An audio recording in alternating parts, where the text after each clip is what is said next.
So in the mental health niche or community, trauma is honestly a very big aspect. And oftentimes it's like very much a bad thing to be kind of avoided. It's like, oh, we have to heal from it. It's this great atrocity that we have to overcome. And oh, it's so bad, you know? And like, yeah, those are like bad and terrible things, of course. Unpreferred, yeah, but I'm honestly kind of here to propose that, well, we kind of came here to experience trauma. We came here to make a mess and to make mistakes and to, get it wrong, even though you technically can never get it wrong. But it's honestly kind of a paradox, just like, everything in life really kind of is if you really think about it. But to think that you could benefit, you could upgrade your life from a terrible or horrific experience. And it doesn't even have to be like horrific. It can just be like simple, like a simple low-key trauma of just like maybe like socially something happened or whatever. But the thing is that we attach ourselves to these things. We identify with these traumas. Like something happens and then we're like, oh, I'm this person. Really, like with all things, it can be used either way for bad or for good. It's just a neutral prop. You can use a hammer to build a house or you can use it to destroy something. It's a neutral prop. So the bad thing comes when we label it as bad, when we're like, oh, it's so bad to have this bad experience. It's terrible. And oh, poor you for having gone through it. Woe is you. We all need to feel so much pity for you. So, because you went through that, firstly, even that last bit I'm talking about there feels so like demeaning to like feel like you're incapable of going through whatever situations you have gone through in life, because I know that you are capable, otherwise you wouldn't have been there, you wouldn't have manifested it. But for others to feel pity, for others to look down and be like, oh no, like just this like little bro like, oh, that poor person, oh no, but I'm so much better off, like we all have traumas. None of us are like really all that different from each other. But my point being is that we attach to it in a negative way and therefore manifest and create and expand and exacerbate in a negative way when we try to get away from it, push it away, label it as a bad thing, something to avoid, something to get rid of.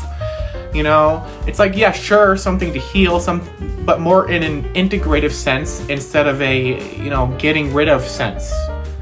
And honestly, maybe you're not fully grasping what it is that I'm saying, so I'm going to leave you here with something, or not leave you, I'm going to read something that I wrote down. And the reason why I'm reading it as I wrote it is because I kind of captured the energy in the moment as I wrote it.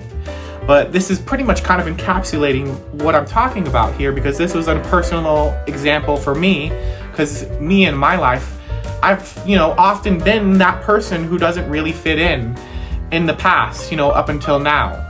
I've been that person who is like the outlier who, just doesn't quite, get along with other people. And then like that, of course, can manifest in various ways. And even further than that, I was a Jehovah's Witness, and when I decided to stop being a Jehovah's Witness, I was essentially rejected by my family, not as drastically as other Jehovah's Witness families have done, but I was rejected wholly from the family. And most all of them, grand majority, 99% of them are still in that cult. So it's a rejection, and I'm going to get into it. Here is what I wrote down, but I carried that pain and perpetuated it onto others by cutting others out of my life and removing myself from communities, because that's very much a Jehovah's Witness thing. It's like, oh, if you're not following along with how God says you should and how our interpretation of the Bible says you should, if you're not going out in service and forcing people to believe what you want to believe, then, or whatever, or if you're not baptized, or if you're not ABC, XYZ, if you're not doing these things, then we're gonna reject you or disown you, or you're an apostate. So it's very, very much a conditional love. It's like, it's just puts on this picture that God only loves you if you're good enough for him. If you're a good little boy, if you're a good little girl, then you earn God's love then. And so back to what I was talking about, being rejected and, perpetuating that by rejecting people or, cutting people out from my life, when they displease me, or removing myself from communities when I feel rejected by them or feel judged by them. And what I've learned is that I've hurt people by doing this, and it's not who I want to be. I've learned so much about why people do what they do, especially the most negative and broken people in our society. Because I went through it too, in my own way, maybe not in a drastic way, but I went through it. So it helps me to understand, it helps me to empathize. It's because of the pain that they carry, the love that they're withholding.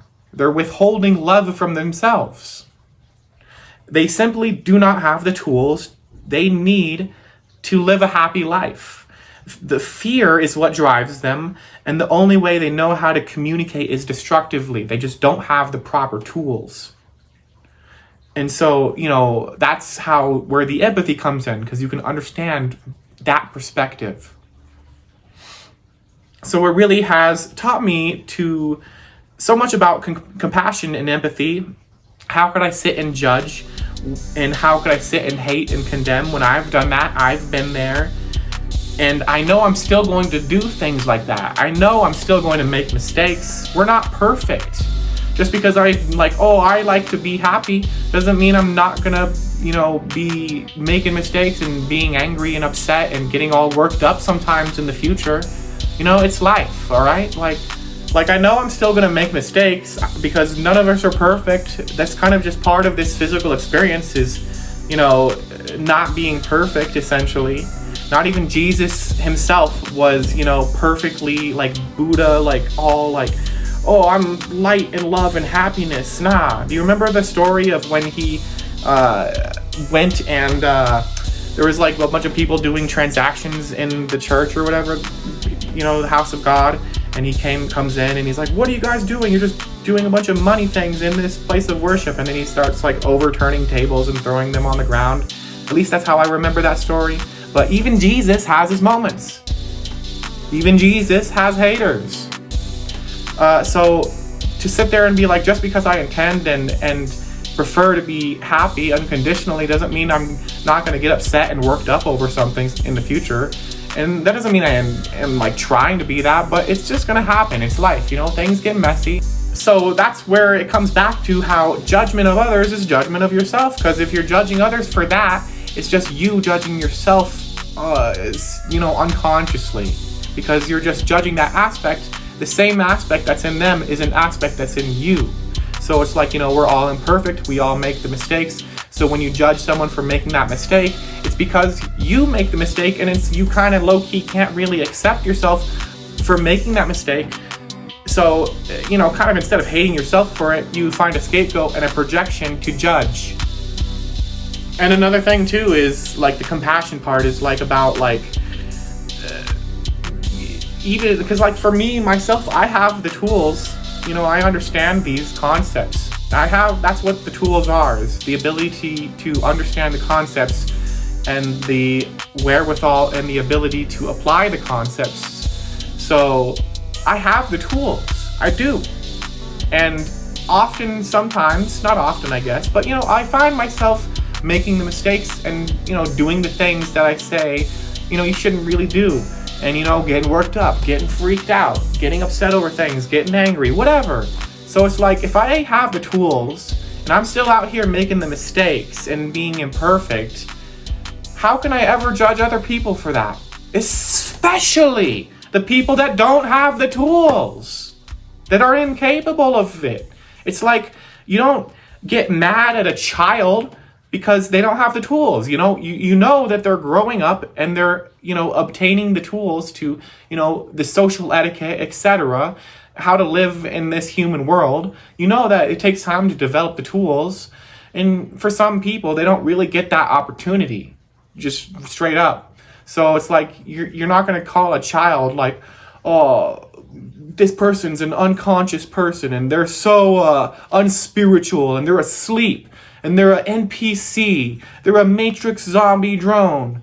No, that's judgment. Like I said, it's an aspect of yourself that you can't accept, so you project and judge. But I am getting lost in a bit of tangents here. Basically, what I'm here to say is that it is the trauma that helped me realize how I want to be. It is the contrast that let me realize who I want to be as a person. So getting rejected by my family, getting rejected in so many friendships and relationships in the past, having so many awkward experiences of just like, I don't know, just being awkward and just all kinds of things, and feeling rejection from others, feeling judged from others. That all led to me making mistakes and cutting people out and leaving and walking away from things. And it caused me to learn, because instead of taking that in a negative way and adopting it and identifying with it and being like, oh, I'm just a person people don't like, and I just don't get along with people, I'm just not good at relationships, instead of concluding all these negative horse shit connotations about myself, basically asserting realities, timelines, aspects of myself, that I don't want.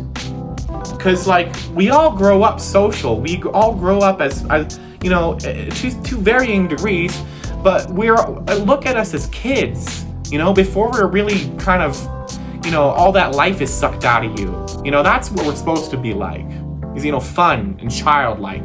Speaking of childlike, it's interesting, speaking of trauma, when you're acting, I don't know, silly or childlike, you ever had that where someone's like, oh, you should be an adult, you need to calm down. How old are you?